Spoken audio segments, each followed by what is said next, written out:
Hello mga beshies! Welcome na naman dito sa aking YouTube channel. Again, this is Yana. And today's vlog is isang bagong-bago na loan app na makikita sa Google Play Store ang i-share ko sa inyo.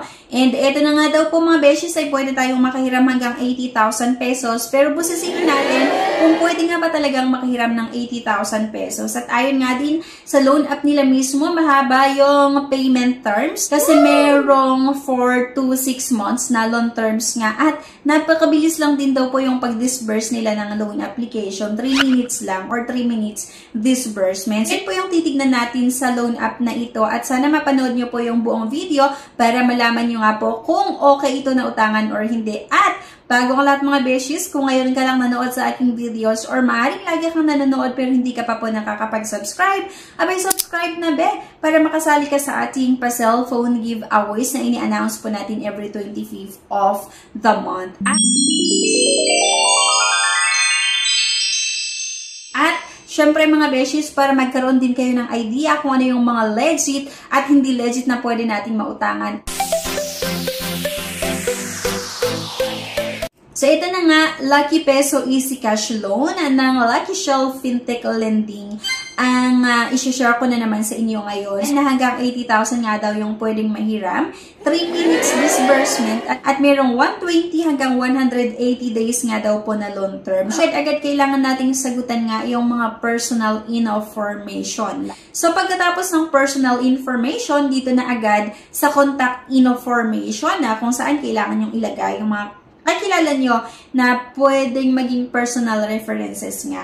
Employment information agad. So, ilalagay lang naman natin or sasagutan lang natin yung occupation type, fill in your company name, your office telephone number, choose your pay date, choose your total monthly income at your duration of work. Kapag na-submit mo nga ito, kailangan nating makapag-upload ng isang valid government ID. At ayun na nga, kapag loan app naman talaga, isang valid ID lang yung requirements, ay pwede na nga daw tayong makahiram. So dito nga mga beshies, take clear and complete front ID card photo. Ito nga daw po yung mga ID na tinatanggap nga yung national ID, driver's license, UMID, PhilHealth ID, TIN card, yung passport, yung voter's ID, postal ID, yung SSS ID at yung PRC ID. Once na nakapag-upload ka ng isang valid government ID, kapag na-submit mo nga mga besh ang inyong loan application, agad-agad na dito na tayo sa pag-evaluate nga daw ng loan app na ito ng ating loan application. So kung makita nyo dyan,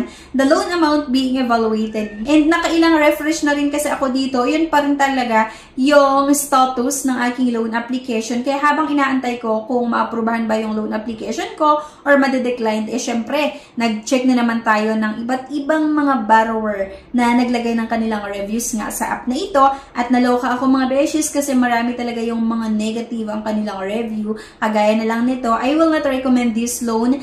They will get your information and they will ask to put good rating to expedite the loan approval. Then, they will inform you that you are rejected for loan. Next, easy app, but I'm not expected the amount of first loan. I'll give 3. Okay?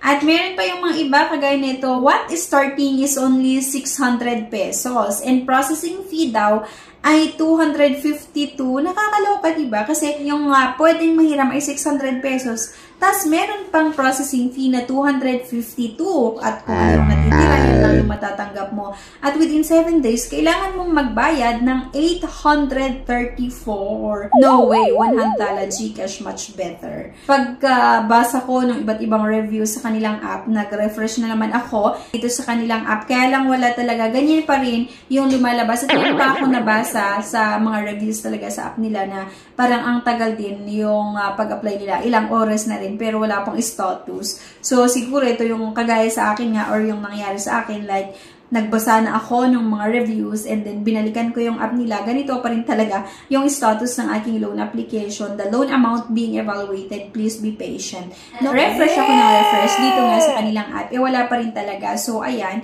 in-install ko na, diba? So, hopefully talaga hindi ma-approvean yung loan application ko kasi hindi rin talaga maganda yung reviews ng ibang mga umutang dito. Nakakaloka. Bihira na na lang ngayon yung mga loan app na nag-approve ng loan application ko gamit yung number na ginagamit ko sa pag-apply. Siguro na rin dahil paulit-ulit na ginagamit ko yung number na yun, kaya siguro nakakahalata na. Kaya parang marami na yung puro declined yung loan application ko. Or minsan parang walang status na nag-stuck na sa pagpaprocess ng loan application din, di ba? Ina-uninstall ko na rin yung loan app or yung ibang nasubukan ko kasi parang walang nangyari. Yun yung possible na ma-experience nyo sa loan app na ito. Pero at least, diba, nakita nyo kung ano nga ba yung possible na ma-experience nyo nga dahil nabasa natin yung ibang reviews ng mga sumubok sa loan app na ito. Na malaki pa rin talaga yung interest and processing fees, napaka-short term lang din. Okay? So, hindi ko na naman nire-recommend yung loan app na ito. Hindi siya maganda utangan para sa akin. Pero, syempre, nasa sa inyo pa rin kung mag-install kayo or kung install nyo nga yung loan app na ito. Please don't forget to click the subscribe button. Sana like na din yung video at i-share nyo na rin. Thank you guys and see you sa aking next vlog. Bye-bye! Subscribe na para makasali sa pa-GCash at cellphone giveaways na mai-announce every 25th of the month. Mechanics!